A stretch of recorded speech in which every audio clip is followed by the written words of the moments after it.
পাপেরি সাগরে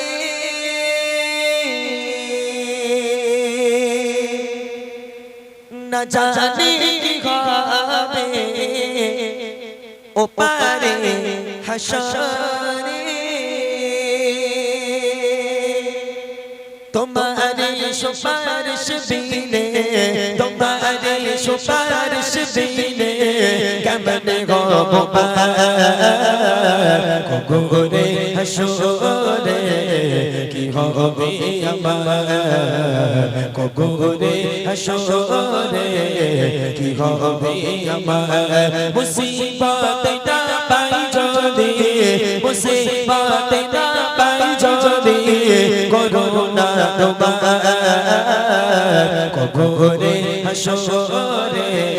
কি হবে আমার গোরে হাসরে কি হবে আমার আছি করবে আমি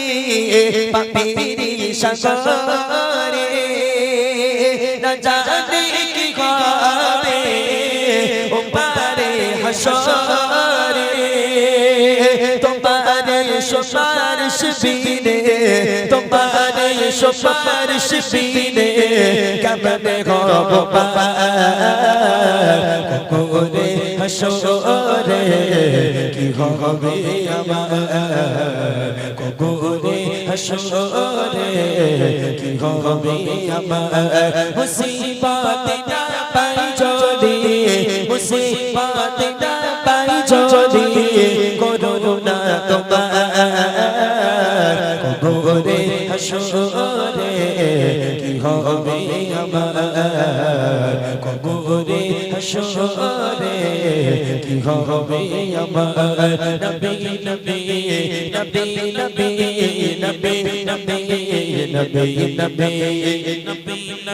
নবী নবী নবী নবী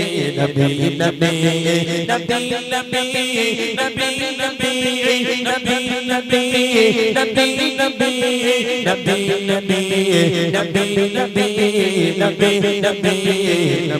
নবী তুমি তো দিয়েছো দেখি আলোর বলেছো পাতে দিলি রহমত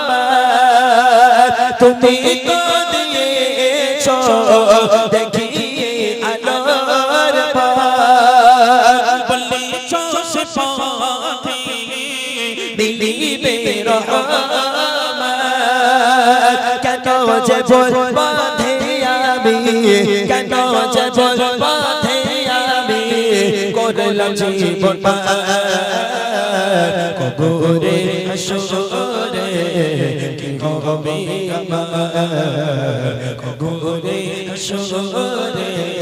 কি হবে আমার মুসিবত না পাই যদি মুসিবত না পাই যদি করুণা তোমার গোরে হাসরে কি হবে আমার গোরে হাসরে কি হবে আমার গোরে হাসরে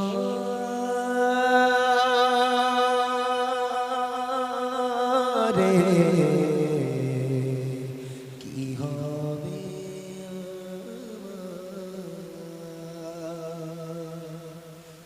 চলে দুটো গজল শোনাবো বলেছি দুটো যখন আমি হাফ প্যান্ট পরে স্কুলে যেতাম তখন থেকে আমি গজল শুনতাম আর ওয়াজ শুনতাম আমার আব্বাজান একটা ছোট টেপ এনে দিয়েছিল আর 4টে ক্যাসেট 5টা ক্যাসেট ছিল দুটো ফুরফুরা শরীফের ও মসজিদি হুজুরের ওয়াজের ক্যাসেট আর একটা বাদামের খোলা আর দুটো গজল ইসকে হাবিব সাহেবের ক্যাসেট এই সারা দিন পড়ার সময়টা বাদ দিয়ে সারা দিন আমি এই ওয়াজ আর গজল শুনতাম সেই কবে শুনেছি বাদামের খোলা দুই একটা শব্দ মনে আছে সেই খোকা মাওলানা তখন বলতো মরা মানুষ কবরে যায় কত আযাব গজব হয় মরা মানুষ কবরে যায় কত বিপদ হয় কত মুসিবত হয় এ আল্লাহ আমি দুয়া চাই তোমার দরবারে আমার জাদান করেছে দানের বাবা কাঁদে যেন মানুষ কবরে যায় যেন কোনো বিপদ দিও না এই সব কয়েকটা ওয়ার্ড মাঝখানে মাঝখানে মোটামুটি জানা আছে সেসব মুখস্থ নেই আর আজ থেকে প্রায় ক বছর হবে 10-15 বছর আগেকার কথা যাক আলহামদুলিল্লাহ তারপরেও নকল দিয়েছে এখানে আব্বাস সিদ্দিকী হুজুরের নকল গাওয়া হবে চেষ্টা করব করার জন্য আজান তো দিয়ে দিচ্ছে আজান দেওয়ার দরকার নেই চলেন গজলটা শুনিয়ে দিই